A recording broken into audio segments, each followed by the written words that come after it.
Saya langsung lanjutkan pertanyaan saya ke Bung Aziz Samsudin. Anda dan kawan-kawan tidak malu dilihat oleh rakyat?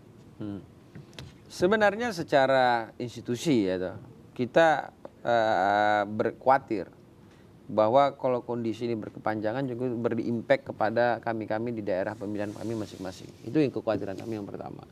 Makanya kita mensupport program-program pemerintah dari hal ini Jokowi JK untuk segera melakukan percepatan-percepatan, dan kami dari DPR akan terus membackup percepatan-percepatan ini gitu loh. Atau dalam hal tadi pertanyaan misalnya ada kekhawatiran nggak kepada DPR bahwa inilah yang saya bilang bahwa sistem demokrasi nanti 2019 pemilihan anggota DPR dan presiden secara langsung perlu ditata secara benar, secara objektif. Apa wajah dewan nanti 2019 ke depan mau apa. Tapi yang perlu saya garis bawahi dulu bahwa di dalam hal ini teman-teman di pihak sana sengaja menyandera DPR. Membuat DPR ini tersandera yang tentunya akan berimplikasi. Bisa kepada pemerintahan, bisa ini kepada DPR dalam hal ini menyandera. Ya. Ini dua mata sisi yang perlu kita lihat. Dua poin yang saya ambil dari Anda. Pertama, Anda mengakui bahwa Anda memang malu takut tidak terpilih lagi nanti. Saya tidak ngomong itu, Anda yang berasumsi seperti itu. Saya tidak ngomong itu. Ada kekhawatiran di daerah pemilihan. Jangan Anda meng-underline yang kata-kata tidak keluar dari mulut saya. Bahwa saya mengatakan di daerah pemilihan apa tadi? Nah, saya tadi sampaikan bahwa ini pembelajaran bagi masyarakat. Di tahun 2019 ke depan. Jadi Anda tidak malu? Kepada konstituen Anda ada perpecahan seperti ini. Ini bukan perpecahan. Saya tidak mengatakan Anda tidak melayani perpecahan. Bahwa pihak sana itu mengatakan itu tandingan, itu pihak asumsi mereka.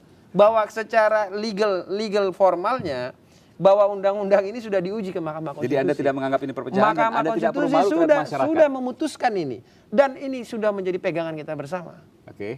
Begitu. Tidak ada yang salah dengan ini. Silakan kita sama-sama lihat. Salah atau tidak benar kan diuji di pengadilan. Pertanyaan yang sama saya ke Bung Hendrawan. Anda tidak malu dilihat oleh masyarakat, Bung Hendrawan, Anda dan kawan-kawan terkait perpecahan ini? Kami justru bermaksud mempertontonkan ini loh, ya, kredibilitas kami, ini loh, kearifan kami. Bahkan untuk alat kelengkapan dewan pun kan kami ingin sekali melibatkan peran serta PPATK dan KPK, ya. Jadi ide-ide yang kreatif, yang baik itu dimunculkan, ya, tidak diredam atau dikebiri seperti yang terjadi. Pertanyaan saya, apa Anda tidak malu mempertontonkan perpecahan ini, Bung Hendrawan? Anda dan kawan-kawan belum menjawab pertanyaan saya. Rapat 28 Oktober itu pemicu sehingga tanggal 29 Oktober kami menyampaikan mosi tidak percaya. Jadi kita harus lihat asbabul nusulnya, ya, asal muasal, ya. Kami ini bereaksi, ya. Aksi sepihaknya kan bukan ada pada kami, pada ketidakarifan, pada kecerobohan, ya, dari pimpinan dewan. Loh, kami ini sudah dipukulin seperti tinju, sudah benjut babak belur, ya. Oke, baik. Anda merasa menjadi korban, sementara Koalisi Merah Putih merasa ada niat buruk dari DPR tandingan. Saya ke Bung Rey. Kayaknya dalam waktu dekat belum akan terjadi perubahan di parlemen kita. Nah, iya. Memang butuh revolusi mental. Dan ketika saya tanyakan ke baik Bung Aziz maupun ke Bung Hendrawan, tidak ada satu kata pun menyatakan saya merasa malu dan lain sebagainya. Artinya ini berjalan biasa saja. Ya, karena dua-duanya merasa menganggap diri benar kan. Dan oleh karena itu mungkin penyatuannya ini agak sulit ya, ke depan. Apalagi kedua-duanya sudah saling bekerja dengan sangat cepat ya. Yang satu mau memanggil menteri, yang satu juga mau memanggil menteri kan. Itu artinya kan ketegangannya akan makin meningkat gitu. Tidak pernah ada solusi untuk ini, deadlock buntu. Ya mungkin akan ada, tetapi ya saya nggak tahu.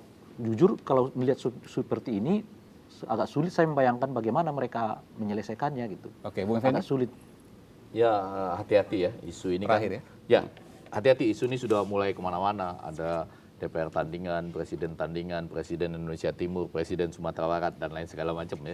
Tapi pada poin yang jauh lebih penting itu adalah saya rasa ini biar saja berjalan ya, sembari nanti jangan melakukan kesalahan-kesalahan yang lebih jauh. Karena tadi saya katakan prinsipnya unforced error. Siapa yang melakukan kesalahan lebih jauh Lalu kemudian kita lihat dinamika politik, ya kan? Bagaimana nanti ada Kongres Golkar, ada Kongres PAN dan lain sebagainya.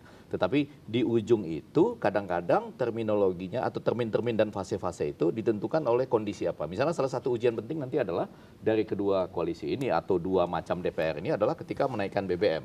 Nah, di situ baru secara tidak langsung melibatkan masyarakat kan? Artinya bagaimana DPR memanggil presiden soal kenaikan BBM. Iya. Itu dua-duanya akan panggil. Kalau terus begini dua-duanya akan panggil. Presiden mengatakan, waduh saya bingung. Dengan siapa saya harus konsultasi? Anda masih begini. Ya. Akhirnya yang terjadi? Akhirnya presiden jalan sendiri. Tapi anggarannya dari? Hah? Anggarannya dari? Loh, anggarannya kan sudah disepakati tahun 2014. Kalau untuk pengalihan... Oh itu kan harus ada APBNP nanti. Oke. APBNP itu Kalau Juli tidak 2015. kembali ke anggaran yang lama. Kalau itu dinaikkan dalam tahun ini, maka secara perhitungan bahwa dia harus melakukan APBNP itu sekitar Januari, Februari. Dan kalau ditolak akan kembali ke anggaran yang lama. Oke, artinya ini kan begini. penyesuaian. Artinya ini kan subsidi oke, yang dialihkan. Kasus ini Januari toh, tapi masih ada November, Desember. Presiden bisa melakukan apa saja tanpa terkontrol oleh DPR. Oke.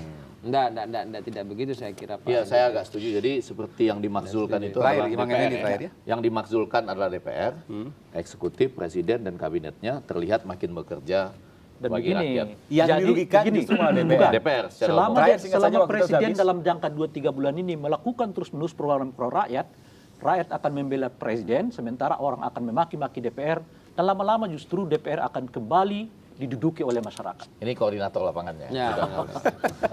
Jadi kita akan terus melihat cemong di DPR yang tak kunjung luntur. Sampai kapan? Tidak ada yang tahu. Tergantung dari niat baik masing-masing. Tergantung dari niat masing-masing untuk kembali bersatu, untuk kembali berkomunikasi, dan menjadi contoh rakyat yang baik. Saya Aiman Wicaksono, sampai jumpa pekan depan.